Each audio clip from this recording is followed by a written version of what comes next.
बिस्मिल्लाहिर्रहमानिर्रहीम। Dear students, अस्सलामु अलैकुम। चैप्टर नंबर 17 एम्प्टी कैट में हम डिस्कस करेंगे। आज इस चैप्टर का पहला हिस्सा जो है वो हम डिस्कस करेंगे और उसमें कुछ पॉइंट्स जो है वो इम्पोर्टेंट पहले डिस्कस करेंगे। तो इस चैप्टर को शुरू करने से पहले मैं थोड़ा सा पिछले चैप्टर के मतलब एक स्टूडेंट का क्वेश्चन आया था वो मैं डिस्कस करना चाहूँगा। उसमें मैंने लिखा था कि ट्रांसफार्मर के अंदर जो एक टर्न में से फ्लक्स पास करता है प्राइमरी कॉइल के, उतना ही फ्लक्स पास करता है एक टर्न सेकेंडरी कॉइल में। अब बच्चे का क्वेश्चन ये था कि अगर फाई सेम रहता है तो म्यूचुअल इंडक्शन कैसे होगी। तो phi P is equal to phi S जो हमने लिखा था, इसका हरगिज़ मतलब ये नहीं है कि फ्लक्स कांस्टेंट रहता है। इसका मतलब ये था कि अगर प्राइमरी कॉइल में एक टर्न में से फर्ज करें 1 वेबर फ्लक्स पास कर रहा है तो सेकेंडरी में भी एट दैट टाइम 1 वेबर पास करेगा। अगर प्राइमरी कॉइल में एक टर्न में से 2 वेबर फ्लक्स पास कर रहा है तो सेकेंडरी की एक टर्न में से भी 2 वेबर पास करेगा। अगर प्राइमरी कॉइल की एक टर्न यानी हर टर्न, आप एक इंडिविजुअल टर्न की बात कर रहे हैं, उसमें से 3 वेबर पास कर रहा है तो सेकेंडरी कॉइल में भी हर टर्न में 3 वेबर फ्लक्स पास करेगा। यानी फ्लक्स जो है दोनों में सेम रहेगा, जितना प्राइमरी में होगा उतना ही पर टर्न जो है वो सेकेंडरी में होगा। तो खैर, अब इसमें हम बेसिक कंसेप्ट जो है वो पढ़ेंगे। इलास्टिसिटी के मतलब हमारा ये चैप्टर है। The term elasticity is not relevant to the case of the rigid bodies. देखें, रिजिड बॉडीज़ ही इलास्टिक नहीं होती। हम मॉडुलस ऑफ इलास्टिसिटी आपने देखा होगा लिक्विड्स के लिए भी, गैसेस के लिए भी डिस्कस करते हैं, फ्लूइड्स के लिए भी। तो बहरहाल दोनों के लिए है, ये लिक्विड्स के लिए भी है, गैसेस के लिए भी है और सॉलिड्स के लिए भी है। The value of breaking stress depends upon the nature of the material. Breaking stress जो है वो नेचर ऑफ द मटेरियल पर डिपेंड करती है। और ब्रेकिंग फोर्स है, ये स्ट्रेस के फॉर्मूले से लिया गया है। ब्रेकिंग फोर्स बराबर होती है breaking stress multiplied by cross sectional area of the wire. अच्छा, उसके बाद नेक्स्ट पॉइंट है ऑन हैमरिंग और रोलिंग। किसी जो है वो मटेरियल को कूट के या उसको रोल करने से उसकी इलास्टिसिटी इंक्रीज कर जाती है। क्यों इंक्रीज कर जाती है? जब हम उसको हैमर से जो है वो बीट करेंगे तो वो कॉन्ट्रैक्ट होता जाएगा और उसमें फिर चेंज इन लेंथ या चेंज इन वॉल्यूम जो है वो कम आएगा। जितना चेंज इन लेंथ या चेंज इन वॉल्यूम कम आएगा, स्ट्रेन उतनी कम होगी, मॉडुलस ऑफ इलास्टिसिटी उतना बढ़ जाएगा। तो हम कहते हैं इलास्टिसिटी इंक्रीज कर जाएगा। By annealing mean heating and then cooling gradually the elasticity is decreased. गर्म करने पे और उसके बाद फिर जो है वो ठंडा करने पे इलास्टिसिटी जो है वो क्या कर जाती है, डिक्रीज कर जाती है। क्यों डिक्रीज कर जाती है? उसकी वजह यही है कि चेंज इन लेंथ या चेंज इन वॉल्यूम ज़्यादा हो जाता है पहले की निस्बत, और स्ट्रेन भी ज़्यादा और इलास्टिसिटी, मॉडुलस ऑफ इलास्टिसिटी कम हो जाता है। अच्छा, when deforming force is removed then body take some time to recover back the original shape और साइज। जब हम डिफॉर्मिंग फोर्स हटा देते हैं तो बॉडी को रिलैक्स करने में, अपनी ओरिजिनल शेप अटेन करने में थोड़ा सा टाइम लगता है। Steel is more elastic than rubber. बहुत ही अहम एमसीक्यू अक्सर आता रहता है। वजह इसकी क्या है? देखने में तो लचक रबड़ में ज़्यादा लगती है, हम पहले भी डिस्कस कर चुके हैं। स्टील को अगर आप खींचे तो उसमें चेंज इन लेंथ, फर्ज करें एक वायर स्टील की है, एक वैसे ही वायर जो है वो रबड़ की हमने ली है, वैसे ही उसकी हम उनको खींचते हैं इक्वल फोर्स लगा के, तो चेंज इन लेंथ रबड़ में ज़्यादा आएगा। अगर चेंज इन लेंथ रबड़ में ज़्यादा है तो रबड़ में स्ट्रेन भी ज़्यादा होगा, क्योंकि स्ट्रेन होता है change in length over original length. अगर स्ट्रेन रबड़ में ज़्यादा तो modulus of elasticity is inversely proportional to strain, हमने फार्मूले में पढ़ा था। तो मॉडुलस ऑफ इलास्टिसिटी कम आएगा। तो स्टील का मॉडुलस ऑफ इलास्टिसिटी कंपैरेटिवली ज़्यादा आएगा क्योंकि उसमें चेंज इन लेंथ कम होता है, स्ट्रेन भी कम और मॉडुलस ऑफ इलास्टिसिटी ज़्यादा। उसके बाद है greater is the deforming force required to produce a given change in length, more is the value of Y. Young's modulus उतना ज़्यादा होता रहेगा जितना डिफॉर्मिंग फोर्स की वैल्यू ज़्यादा होगी। क्यों? क्योंकि Y is equal to stress over strain होता है, और स्ट्रेस डिपेंड करता है फोर्स पे। जितनी फोर्स ज़्यादा होगी उतनी स्ट्रेस ज़्यादा, जितनी स्ट्रेस ज़्यादा उतनी यंग्स मॉडुलस की वैल्यू भी ज़्यादा। पॉइसन रेशो क्या है? ये एक नई टर्म है, पहले आपने नहीं पढ़ी, तो ये बाज़ टेस्टों में मैंने देखा है, इससे रेलेवेंट MCQs आए हुए थे, इसलिए मैंने सोचा इसको भी साथ में डिस्कस करते चलें। पॉइसन रेशो हम कहते हैं it is a ratio between lateral strain and linear strain. Lateral strain क्या होती है?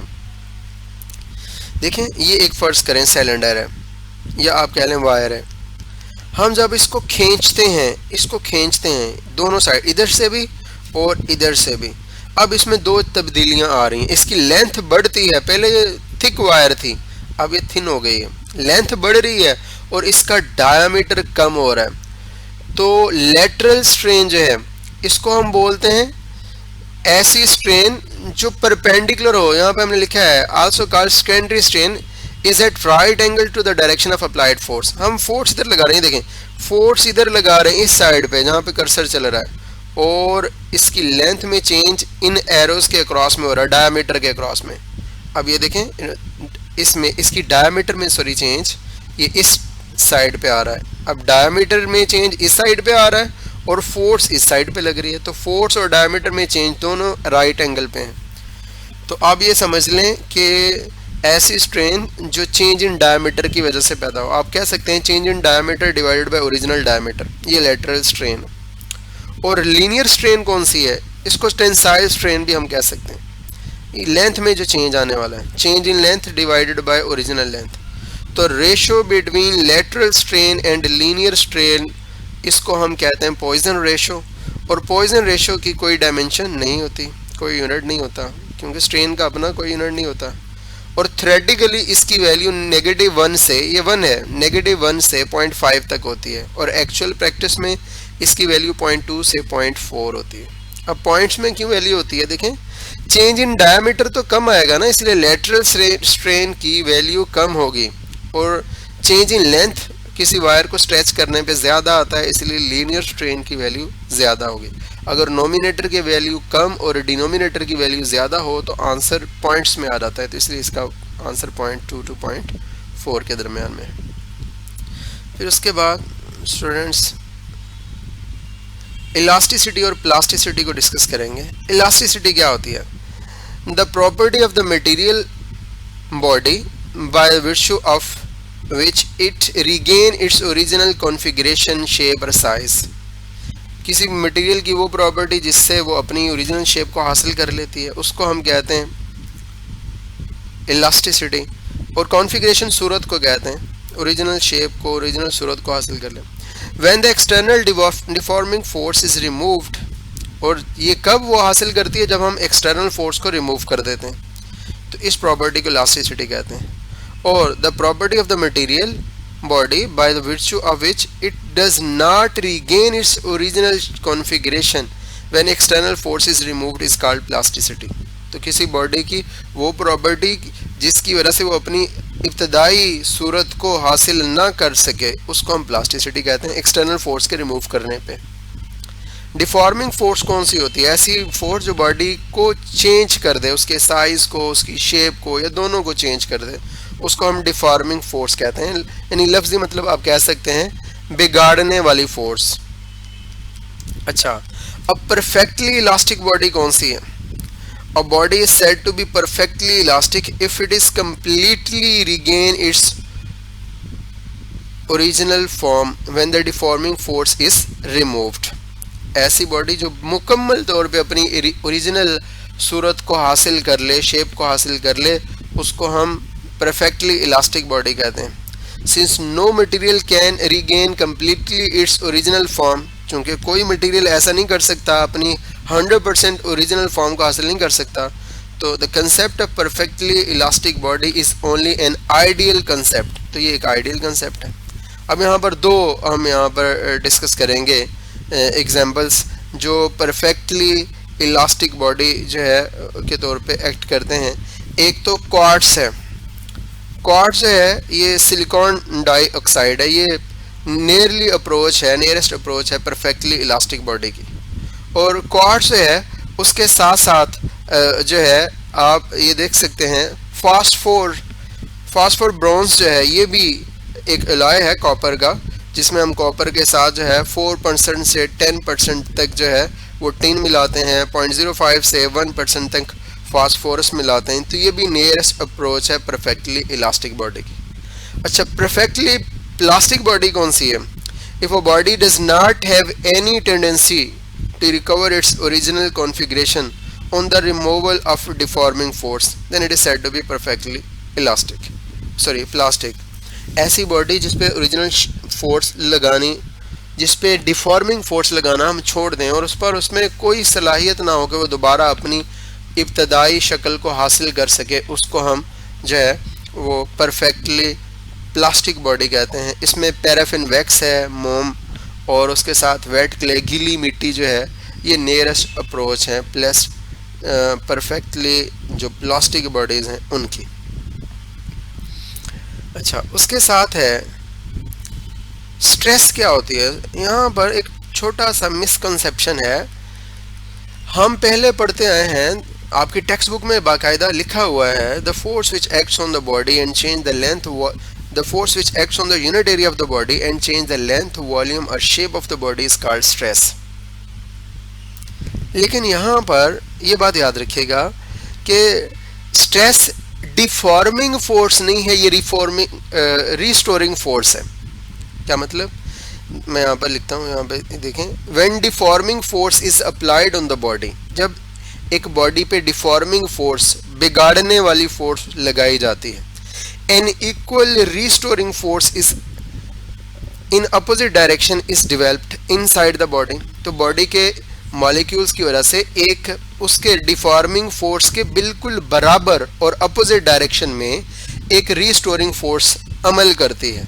अब उस the restoring force per unit area of the body are called stress. ये restoring forces per unit area जो है, इनको हम क्या कहते हैं? स्ट्रेसेस कहते हैं। अब इसमें यहाँ पे स्ट्रेस जो है हमने लिखा है restoring force per unit area. अब आप कहेंगे जी हमने हमारी टेक्स्ट बुक में बाकायदा लिखा हुआ है force applied on the body per unit area which change the length, volume और shape of the body is called stress. तो फिर वो क्या बुक गलत है? तो भाई अभी हमने यहाँ पर बताया है कि अप्लाइड फोर्स और रिस्टोरिंग फोर्स की मैग्नीट्यूड क्या होती है? बराबर होती है। तो इसलिए मैग्नीट्यूड के एतबार से हम यहाँ पर रिस्टोरिंग फोर्स की जगह पर अप्लाइड फोर्स भी लिख सकते हैं। लेकिन कंसेप्ट को वाज़े करने के लिए ये जहन में रखना पड़ेगा कि स्ट्रेस में जो लगने वाली फोर्स है वो डिफॉर्मिंग फोर्स के अपोजिट डायरेक्शन में लगती है। तो आप इसको opposite force per unit area या restoring force per unit area के लिहाज से अपने कंसेप्ट को क्लियर करेंगे। तो बहरहाल हम सिंपल भी लिखते हैं फोर्स ओवर एरिया, तो ये फोर्स रिस्टोरिंग फोर्स होती है। अब स्ट्रेस के जो यूनिट्स हैं उनको हम यहाँ पे डिस्कस करेंगे।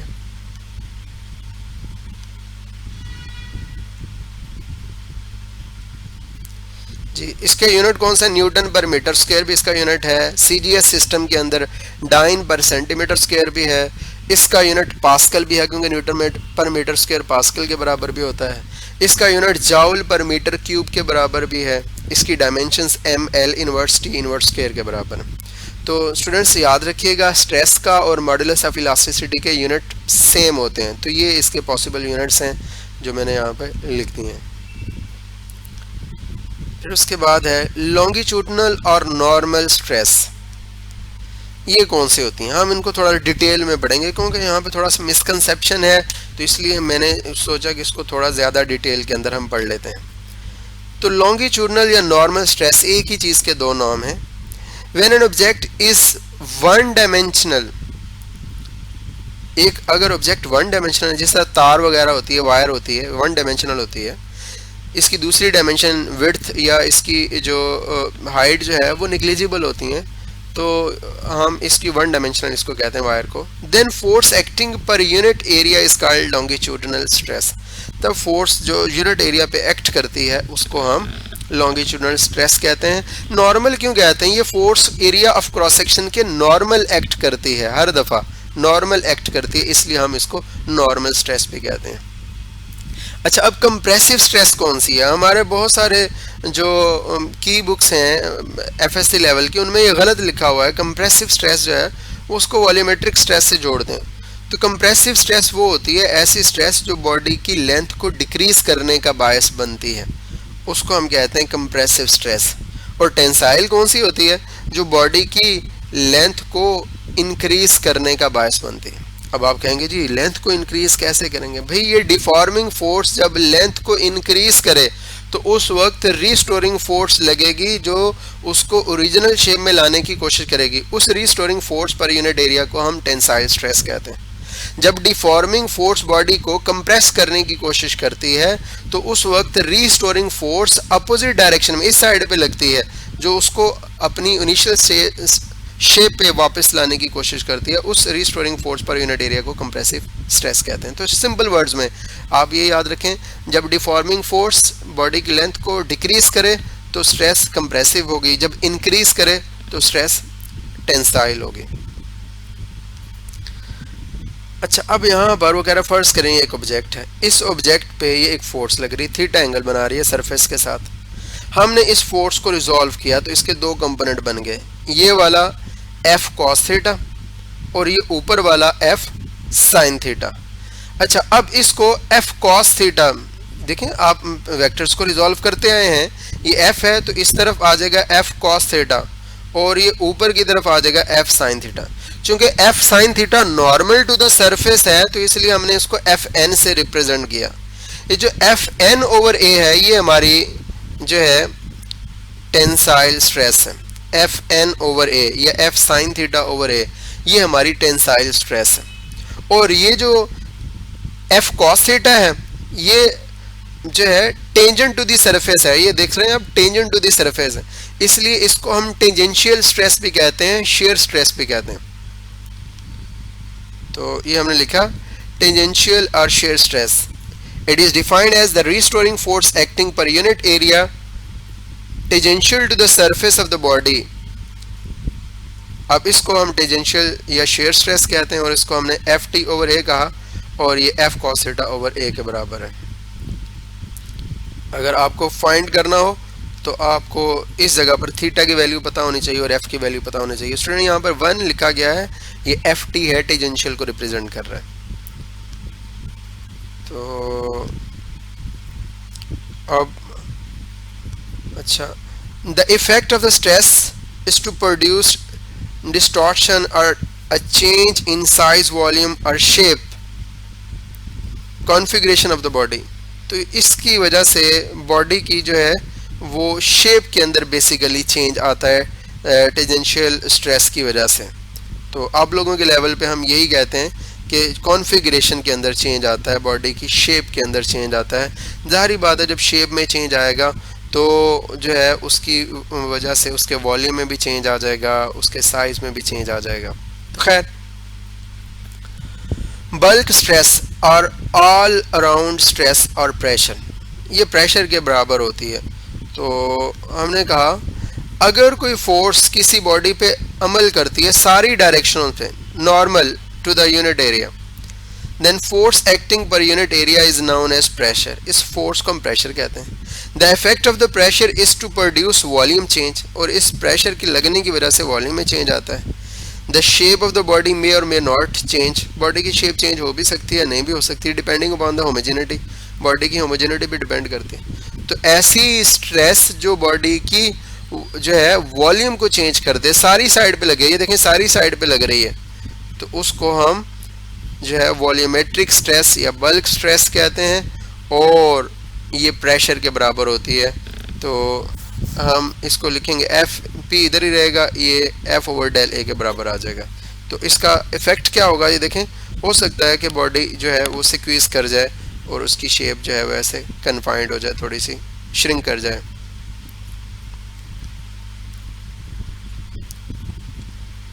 अच्छा, अब यहाँ पर नॉर्मल स्ट्रेस जो कि टेंसाइल स्ट्रेस से ही रेलेवेंट है उसको हम डिस्कस करेंगे।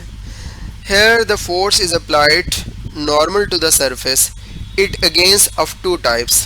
अब नॉर्मल स्ट्रेस की फर्दर दो टाइप्स हैं। लॉन्गिट्यूडनल स्ट्रेस भी नॉर्मल स्ट्रेस की ही किस्म है, बल्क या वॉल्यूमेट्रिक स्ट्रेस जो है ये भी इसी की एक टाइप है। तो लॉन्गिट्यूडनल स्ट्रेस कब होगी? It occurs only in solids and comes into picture when one of three dimensions length, breadth, height is much greater than other two. Longitudinal stress उस वक्त बनती है जब किसी बॉडी की एक डायमेंशन लंबाई, चौड़ाई और ऊंचाई में से कोई एक चीज बहुत ज्यादा बड़ी हुई हो दूसरी दो से, तो उस वक्त स्ट्रेस को हम लॉन्गिट्यूडनल स्ट्रेस कहते हैं. अच्छा, deforming force is applied parallel to the length and cause increase in length. यहाँ पर लॉन्गिट्यूडनल स्ट्रेस में डिफॉर्मिंग फोर्स लेंथ के तो पैरेलल अप्लाई की जाती है, लेकिन एरिया ऑफ क्रॉस सेक्शन के राइट एंगल पे अप्लाई की जाती है. तो ये आपने जहन में रखना है, लेंथ के पैरेलल और एरिया ऑफ क्रॉस सेक्शन के परपेंडिकुलर. जिस तरह ऊपर मैंने एक सिलेंड्रिकल वायर शो की थी. अच्छा, जो एरिया हम लेते हैं वो कौन सा लेते हैं? Area taken for calculation of stress is the area of cross section. वो एरिया ऑफ क्रॉस सेक्शन होता है. अच्छा, longitudinal stress produced due to increase in length of the body. तो लॉन्गिट्यूडनल स्ट्रेस लेंथ के इजाफे की वजह से पैदा होती है under a deforming force, is called tensile stress.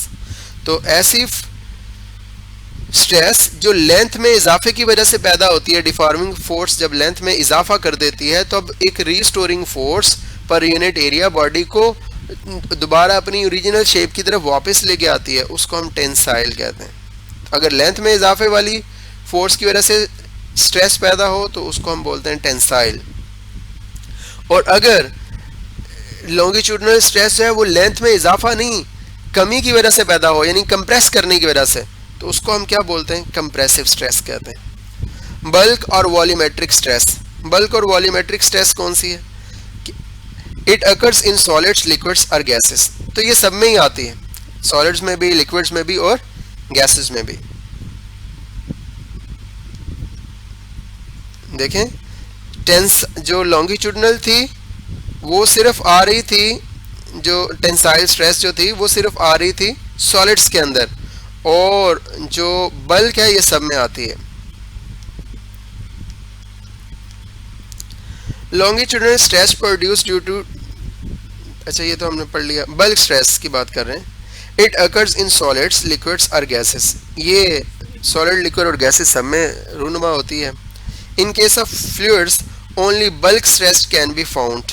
तो जो फ्लूइड्स होते हैं जिनमें लिक्विड्स भी आ जाते हैं, गैसेस भी आ जाते हैं, उनमें सिर्फ और सिर्फ जो है बल्क स्ट्रेस या वॉल्यूमेट्रिक स्ट्रेस ही पाई जाती है. अच्छा, अब स्टूडेंट्स हमने थोड़ा सा जो है डिफरेंस यहाँ पे लिखा है प्रेशर और स्ट्रेस का.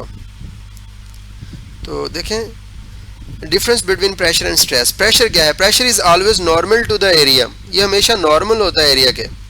स्ट्रेस कैन बी नॉर्मल और टेंजेंशियल. हमने ऊपर डायग्राम में पढ़ा है कि स्ट्रेस नॉर्मल भी होती है और टेंजेंशियल भी होती है, तो इसलिए दोनों तरह पॉसिबल है.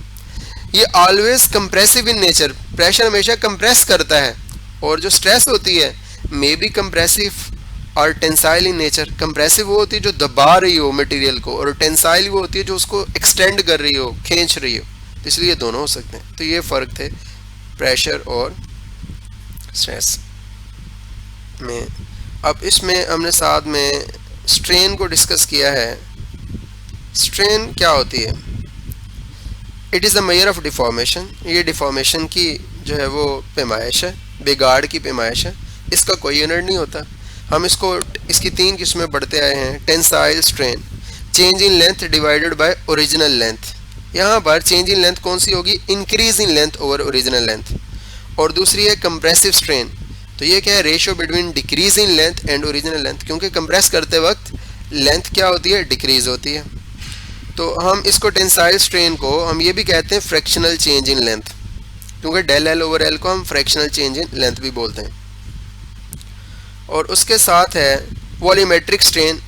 ये है change in volume divided by original volume, या इसको हम ये भी बोलते हैं फ्रैक्शनल चेंज इन वॉल्यूम. और तीसरी है शेयर स्ट्रेन. इसको हम ये भी कहते हैं angular deformation in the body. आपकी बुक में डायग्राम बनी है, आप बुक खोल लेंगे, उसमें डायग्राम में आप देख रहे होंगे कि ये डेल ए ओवर ए को हम टेन थीटा के बराबर लेते हैं, या हम स्मॉल वैल्यूज़ में हम कहते हैं टेन थीटा बराबर होता है थीटा के, अगर थीटा को हम रेडियन में ले रहे हो. तो शेयर स्ट्रेन हमें ये बताती है, शेयर स्ट्रेन के बॉडी में कितने एंगल पे चेंज आया, उसकी शेप के अंदर कितने एंगल में बिगाड़ आया है. तो फिर उसके बाद जो है इलास्टिक मॉडुलस जो है उनको हमने डिस्कस किया है। मॉडुलस ऑफ इलास्टिसिटी ये क्या होता है? The ratio between stress and strain. Young modulus जो है वो ratio between tensile stress and tensile strain, इसको हम ऐसे करके भी लिख सकते हैं एफ एल और ए डेल एल। बाहर बुक्स में स्टूडेंट्स गौर से सुनेंगे चेंज इन लेंथ को स्मॉल एल से रिप्रेजेंट किया है और ओरिजिनल लेंथ को कैपिटल एल से लिखा जाता है। तो बहरहाल bulk modulus ratio between volumetric stress and volumetric strain, इसको आगे ये del V over V divide हो रहा है, ऊपर जाके मल्टीप्लाई हो जाएगा, एफ ओवर डेल वी कर देंगे। हमने अभी पढ़ा कि एफ ओवर ए जो बल्क स्ट्रेस है वो प्रेशर के बराबर होती है, तो इसको हम पी भी लिख सकते हैं, P V over del V. फिर उसके बाद है शेयर मॉडुलस, या इसको मॉडुलस ऑफ रिजिडिटी भी कहते हैं, ये बराबर होते हैं shear stress divided by shear strain. Shear strain को हम टेन थीटा से भी लिख के आए हैं, हम थीटा से भी लिख सकते हैं, और ये ए नीचे आकर इस थीटा से मल्टीप्लाई हो जाएगा, या थीटा ओवर 1 है ऊपर जाकर 1 ओवर थीटा बन जाएगा, तो हमें एफ ओवर ए इंटू थीटा भी लिख सकते हैं। उसके बाद ये मैं टाइम कैलकुलेशन कर लूँ, 13 मिनट पे शुरू हुआ था तो ये कितने बन गए? 7 और 27 मिनट हो गए। अच्छा थोड़ा सा हम और पढ़ेंगे। ये हम पढ़ रहे हैं अभी जो है Hooke's law and modulus of elasticity को। According to this law within elastic limit stress is directly proportional to strain. जितनी स्ट्रेस बढ़ाते रहेंगे स्ट्रेन उतनी ज़्यादा होगी।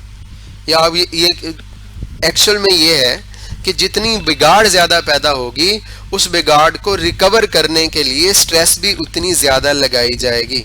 रिस्टोरिंग फोर्स होती है ना, जितनी बिगाड़ ज़्यादा उतनी स्ट्रेस भी ज़्यादा। तो इसलिए बिगाड़ स्टूडेंट इंडिपेंडेंट है, क्योंकि जितना बिगाड़ ज़्यादा पैदा करेंगे उतनी स्ट्रेस ज़्यादा पैदा होगी। रिस्टोरिंग है ना, ये रिस्टोरिंग फोर्स की वजह से पैदा होती है। इसलिए स्ट्रेन इंडिपेंडेंट हमने एक्स एक्सिस पे लिया और स्ट्रेस डिपेंडेंट इसको हमने वाई एक्सिस पे लिया, और स्ट्रेस और स्ट्रेन का जो कर्व है वो हुक्स लॉ में ये हमारे पास बिल्कुल स्ट्रेट आता है, इसकी लाइन जो है वो स्ट्रेट आती है। तो प्रोपोर्शनैलिटी को ख़त्म करें, कांस्टेंट आता है, उस कांस्टेंट को मॉडुलस ऑफ इलास्टिसिटी कहते हैं, जो कि स्ट्रेस और स्ट्रेन के बराबर होता है। The constant is called modulus of elasticity. Its value depends upon the nature of the material of the body. जिस मटेरियल से बॉडी बनी है उस पर डिपेंड करता है, and manner in which the body is deformed, और इसकी वैल्यू इस पर भी डिपेंड करती है कि बॉडी को किस तरह डिफॉर्म किया गया है, यानी शेयर स्ट्रेस की वजह से डिफॉर्म किया गया है या फिर उसको जो है वो नॉर्मल स्ट्रेस की वजह से डिफॉर्म किया गया है, इस पर डिपेंड करती है। फिर उसके साथ साथ टाइम जल्दी से जा रहा है जी, दूसरा point, it's value depends upon the temperature of the body. Temperature पे भी डिपेंड करती है। ये ऊपर मैंने इलास्टिसिटी के बारे में बताया था कि टेम्परेचर जो है उसके बढ़ने से इलास्टिसिटी कम हो जाती है, तो मॉडुलस ऑफ इलास्टिसिटी कम हो जाता है। अच्छा, उसके साथ its value is independent of the dimensions. इसकी वैल्यू लेंथ वॉल्यूम वगैरह पे डिपेंड नहीं करती। There are 3 modulus of elasticity, namely Young's modulus, ये तो हमने डिस्कस कर लिया है। अच्छा, यंग्स मॉडुलस तो ये भी हमने डिस्कस किया, लेकिन एक बात मैंने यहाँ पर एडिशनल बतानी थी, उसके लिए ये बराबर होता है नॉर्मल स्ट्रेस, जिसे टेंसाइल स्ट्रेस भी कहते हैं, ओवर टेंसाइल स्ट्रेन, जिसे लॉन्गिट्यूडनल स्ट्रेन भी कहते हैं। अब एफ ओवर ए, डेल एल ओवर एल हम पढ़ते हैं, तो मैंने अभी ऊपर बताया आपको डेल एल को बाज़ बुक्स ने स्मॉल एल से भी लिखा जाता है और ओरिजिनल लेंथ को कैपिटल एल से भी, तो इसको ऐसे भी लिख सकते हैं। अच्छा, अगर कोई वायर जो है वर्टिकली हैंग की गई है और उसके साथ कोई लोड सस्पेंड किया है, अब उसमें जो डिफॉर्मिंग फोर्स है वो mg के बराबर होगी, जो हमने वेट उसके साथ सस्पेंड किया। जितना वेट होगा उस पर लगेगा, उसके ऊपर रिस्टोरिंग फोर्स भी उतनी लगेगी, तो इसलिए हमने mg लिख दिया। और वायर के लिए चूंकि एरिया हम क्रॉस सेक्शन की बात करते हैं, तो क्रॉस सेक्शनल एरिया उसका फॉर्मूला पाई आर स्क्वायर होता है वायर के लिए, तो हम इसके जरिए से यंग्स मॉडुलस को इस फॉर्मूले के जरिए से फाइंड कर सकते हैं। अच्छा, if length of the wire is doubled then Young's modulus becomes equals to normal stress या टेंसाइल स्ट्रेस। वो कैसे देखें, चेंज इन लेंथ, अगर पहले लेंथ L थी, अब आपने उसको खींच के 2L कर दिया, तो उसमें चेंज कितना आएगा, 2L माइनस L, L ही आ जाएगा। यहाँ पर इसकी जगह पर भी L ही आ जाएगा, L और L ख़त्म हो जाएगा, तो हमारे पास जस्ट F/A बच जाएगा। यही हमने यहाँ पर लिखा है कि अगर बॉडी को स्ट्रेच करके डबल उसकी लेंथ कर दी जाए तो उसकी ये जो हम यहाँ पर स्ट्रेन देख रहे हैं, तो फाइनल लेंथ जो कि डबल हो चुकी है, इनिशियल लेंथ जो कि L थी, तो ये जो हमारे पास ओरिजिनल लेंथ है वो हमने यहाँ पे लिख दी, तो ये 2L - L, L बच जाएगा, L/L ये 1 बच जाएगा। तो यहाँ पर स्ट्रेस सिर्फ बच जाएगा, स्ट्रेन की जगह पर 1 आ जाएगा, तो हम कहते हैं Y बराबर आ जाएगा स्ट्रेस के। तो ये बहुत अहम MCQ है, अक्सर बच्चे इससे डॉज जो है वो खा जाते हैं। स्टूडेंट्स आज के लिए इतना ही काफ़ी है। कल के लेक्चर में इंशाल्लाह मैं मज़ीद इसको एक्सप्लेन करूँगा। क्वेश्चंस होंगे तो आप ये जो है वो अपना क्वेश्चन ज़रूर मुझे व्हाट्सएप करें। ग्रुप में व्हाट्सएप ना करें, पर्सनली आप व्हाट्सएप कर लें, उसको मैं इंशाल्लाह ज़रूर जो है वो क्लियरिफाई करने की कोशिश करूँगा। और फीडबैक ज़रूर दिया करें, आप लोग फीडबैक देते हैं। एक स्टूडेंट ने मुझे फ़ीडबैक दिया कि सर इसका फ़ॉन्ट बहुत छोटा होता है, तो हमसे सही जो है वो हमें सही नज़र नहीं आता, तो उसके लिए मैंने इस दफ़ा फ़ॉन्ट भी बड़ा किया है। आप लोग स्टूडेंट्स अपने व्हाट्सएप को अपने कंप्यूटर के ऊपर भी चला सकते हैं। अगर जो है अपने मोबाइल फ़ोन को एक दफ़ा कंप्यूटर के साथ अटैच करके आप उसको चला सकते हैं। अगर किसी को ना पता हो, यूट्यूब के ऊपर सर्च कर लें कि how can we operate WhatsApp on our computer, तो आपको बहुत सारी वीडियोस मिल जाएंगी, आपको समझ भी आ जाएगी, उससे आपको ये बड़ा नज़र आएगा और इंशाल्लाह ज़्यादा क्लियर समझ भी आएगा। तो अल्लाह हाफ़िज़।